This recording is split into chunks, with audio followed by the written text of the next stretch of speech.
Olá, boa noite e seja muito bem-vindo. É um dos grandes temas de hoje, o primeiro dia do Conselho Europeu em Bruxelas. Os 28 decidem quem vai liderar a Europa nos próximos 5 anos. Chefes de Estado e de Governo tentam chegar a acordo na cimeira sobre as nomeações para os cargos de topo na União Europeia. Líderes internacionais continuam sem resposta à vaga de refugiados. As organizações não governamentais pedem soluções. The Flood, um drama sobre a entrada de refugiados no Reino Unido. A antevisão deste filme, baseado em factos reais, para ver mais à frente neste jornal. E é mesmo o tema que domina a atualidade. A distribuição dos altos cargos da União Europeia discute-se em Bruxelas. Esta cimeira tem como prioridade evitar um impasse institucional, mas a chegada a um entendimento pode ser uma tarefa complicada devido aos resultados das eleições europeias.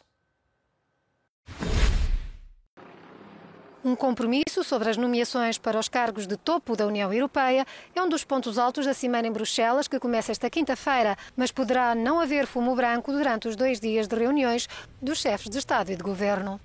O cargo mais importante num pacote de 5 é o de Presidente da Comissão Europeia, para suceder a Jean-Claude Juncker. O primeiro-ministro de Portugal é um dos 6 líderes mais diretamente envolvidos no processo negocial, que poderá ter de ser adiado para a nova cimeira, tal como admitiu o seu colega irlandês aos jornalistas. Tenho a impressão de que não estaremos em posição de eleger um novo Presidente da Comissão ou um novo Presidente do Conselho hoje. Há uma grande probabilidade de termos de reunir noutra cimeira no final de junho ou no início de julho. Não é incomum no processo político. Às vezes é mais rápido escolher um novo Papa do que escolher as pessoas para estes cargos em particular. António Costa e o colega espanhol Pedro Sánchez defendem o candidato socialista Frans Timmermans, que ficou em segundo lugar nas eleições europeias. Alegam que tem muita experiência executiva, ao contrário de Manfred Weber, candidato do Partido Popular, que venceu as eleições. Os liberais ficaram em terceiro, mas têm uma palavra forte na negociação. No Parlamento tivemos um debate com os socialistas, os populares e os verdes. Chegámos à conclusão de que por agora não há maioria de apoio ao candidato Manfred Weber. O candidato socialista realçou que o Parlamento Europeu atribui grande importância ao processo de escolha com base nos cabeças de lista e que, para respeitar a vontade do Parlamento Europeu, é necessário acatar esse processo. Os líderes dos 28 Estados-membros querem apresentar o seu nomeado antes da primeira sessão plenária do Parlamento Europeu, a 2 de julho, na cidade francesa de Estrasburgo. O primeiro-ministro português, António Costa, também está em Bruxelas e esteve reunido com outros negociadores europeus esta manhã. A enviada da Euronews, Isabel Marques da Silva, acompanha a agenda estratégica desta cimeira. O primeiro-ministro de Portugal apoia o candidato socialista Frans Timmermans para presidente da Comissão Europeia. Não apenas porque este implementaria provavelmente uma agenda política mais em sintonia com a agenda do governo português, mas porque António Costa teria maior margem de manobra para negociar com Timmermans uma boa pasta para o comissário de Portugal. Fala-se da agricultura, da política regional, até do digital, pastas altamente cobiçadas. De recordar ainda que, além da escolha dos nomes para os altos cargos da União Europeia, está em causa nesta cimeira a aprovação da agenda estratégica para os próximos 5 anos. Deverão ser dadas prioridades à proteção dos cidadãos e à segurança do território depois das crises do euro e da gestão da migração. Recordo ainda que não podemos esquecer que haverá um ponto de situação sobre o Brexit, porque em breve haverá um novo primeiro-ministro do Reino Unido a substituir Theresa May. No Dia Mundial dos Refugiados, procuram-se respostas urgentes para uma crise que a Europa continua sem conseguir resolver. Várias organizações não governamentais juntam-se num apelo aos líderes internacionais para que tomem ações concertadas. A crise dos refugiados tem entrada garantida nos manuais de História, Antropologia e Sociologia. Empurrados pelo clima, pela guerra, perseguidos pelas ideias políticas ou pelas práticas religiosas, milhões de pessoas são obrigadas a fugir em todo o mundo. Metade são crianças.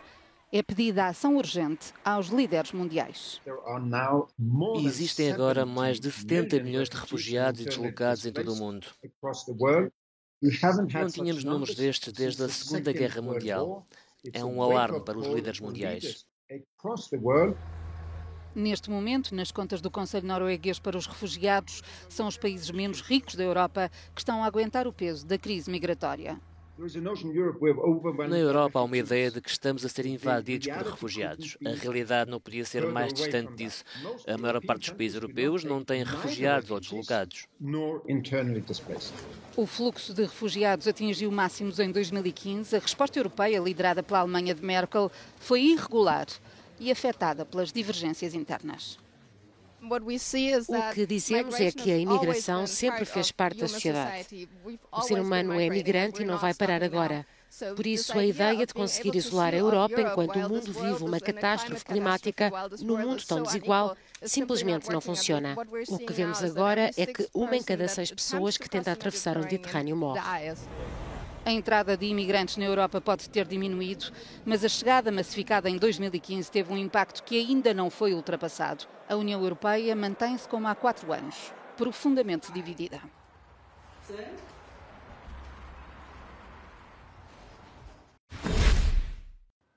A crise das migrações e a questão dos refugiados revelou fraturas entre os membros da União Europeia e as organizações não governamentais que resgatam migrantes no Mediterrâneo foram apanhadas no fogo cruzado entre os vários países. Junho de 2018. A embarcação Aquarius passou 10 dias no Mediterrâneo antes de conseguir desembarcar mais de 6 centenas de migrantes em Espanha. Um ano depois, o mesmo cenário repete-se. Os portos europeus permanecem encerrados. As embarcações das ONGs no Mediterrâneo enfrentam agora a ameaça de processos criminais por parte dos governos dos países da União Europeia. A Organização Médicos Sem Fronteiras afirma que as ONGs são os bodes expiatórios do insucesso da União Europeia em resolver a questão dos migrantes. A operação anti-contrabando não gerou os resultados que eles esperavam, não levou à diminuição do número de pessoas que tentam atravessar o mar, por isso eles tinham que colocar a responsabilidade em alguém e as ONGs estão agora a carregar esse fardo.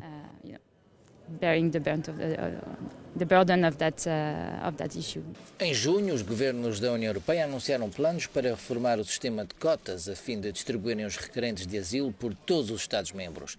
Os líderes europeus planearam ainda criar locais fora da Europa a fim de avaliarem os pedidos de asilo.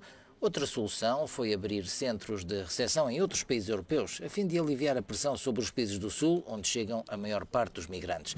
No entanto, o novo sistema ainda se encontra em debate, pois não foi alcançado acordo sobre as reformas a implementar. Isto, por sua vez, provocou atritos entre os países europeus de cada vez que chegava um barco com refugiados. Estamos a andar para trás na cooperação europeia. Estamos a permitir solidariedade desigual na União Europeia. O que precisamos é de solidariedade igual. Todos os Estados-membros envolvidos numa só responsabilidade que, no fim de contas, pertence a todos os membros de Schengen. Desde junho do ano passado que mais de 1 milhar de pessoas morreu no Mediterrâneo. Apesar do número de migrantes que chegam à Europa ter diminuído, esta questão foi um dos tópicos que reforçou o apoio aos partidos nacionalistas em países como a Itália, no âmbito das últimas eleições europeias. Não podemos permitir, como aconteceu com o governo italiano nos últimos anos, receber 700 mil migrantes ilegais que depois deveriam ser distribuídos por outros Estados-membros, porque não funciona. Os outros países europeus recusam. Esta semana, os líderes europeus regressam a Bruxelas. As migrações fazem parte da agenda, assim como o futuro executivo europeu. Encontrar novas propostas ou soluções dependerá dos futuros detentores dos cargos. Portugal também é casa para refugiados. O país não foi a primeira escolha para muitos deles e a adaptação não foi fácil. A língua é um dos principais obstáculos. Mas muitos já estão adaptados e já pensam no futuro. Fugiram de um cenário de guerra inimaginável e vivem hoje em Portugal. Nos últimos 4 anos, quase 1.900 pessoas vindas maioritariamente da Síria, mas também do Iraque e Eritreia, entraram em território português. Esta família, pai, mãe e 4 filhos, trocou a instabilidade iraquiana pela segurança de Portugal, mas não só. O pai tem 2 trabalhos e terão uma casa sua quando terminarem de pagá-la. As saudades do país que os viu nascer são substituídas pelas vantagens que Portugal lhes oferece. Lembro-me da minha família e eles têm problemas em diferentes cidades devido à guerra. Estavam a atacar as escolas, os lugares onde somos educados. Os hospitais, não havia nada para fazer lá. Prefiro Portugal porque aqui estão a ajudar-nos. As pessoas são muito prestáveis, são muito boas. Aqui é melhor para nós. Tenho amigos, uma vida feliz. O importante é ser feliz. Maier é sírio e já joga numa liga não profissional de futebol em Portugal. Mudou-se com a família em 2017, mais uma vez fugidos da guerra. Já era futebolista no seu país, onde fez o curso de cozinheiro profissional. A integração não foi fácil, o maior entrave é sem dúvida a língua, mas quando se começa a perceber como funcionam as coisas, tudo começa a correr melhor. Hoje trabalha num restaurante, mas sonha criar o seu próprio negócio. O drama dos refugiados também chega ao cinema. The Flood acompanha a viagem de um homem que foge da Eritreia e chega ao Reino Unido. Um filme baseado em factos reais e inspirado na história dos imigrantes que foram encontrados num contentor em Essex, em 2014. The Flood é um filme talhado para estrear na semana em que se assinala o Dia Internacional dos Refugiados. Traidor, terrorista ou refugiado. As categorias surgem alinhadas como se fossem um enigma. Ivano Jeremiah Hale, um homem acabado de chegar à Grã-Bretanha vindo da Eritreia. Lina Headey é Wendy, a investigadora do Serviço de Fronteiras britânico que tem de decidir o futuro deste homem.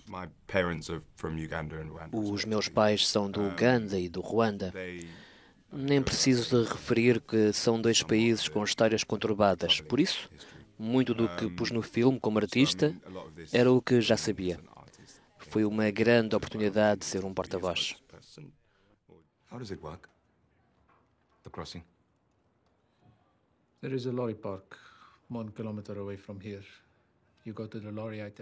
Cada espinho na jornada de 5.000 quilómetros até chegar a solo britânico tem um significado.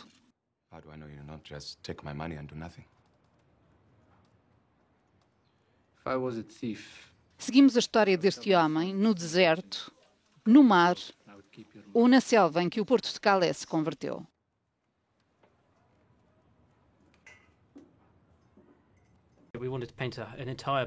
Queríamos pintar um retrato completo, porque a história não começa e acaba apenas com um refugiado. Há mais pessoas envolvidas, os motoristas dos caminhões, a polícia francesa, os oficiais de imigração. É uma história que se estende por meio mundo.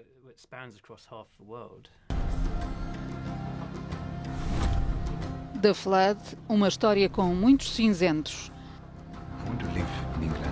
Para já apenas disponível nos cinemas do Reino Unido e da Irlanda.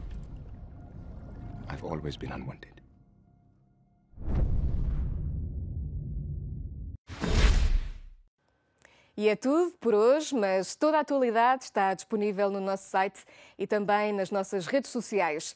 Em nome de toda a equipa, muito obrigada por ter estado connosco ao longo deste jornal. Boa noite, conto consigo na próxima edição.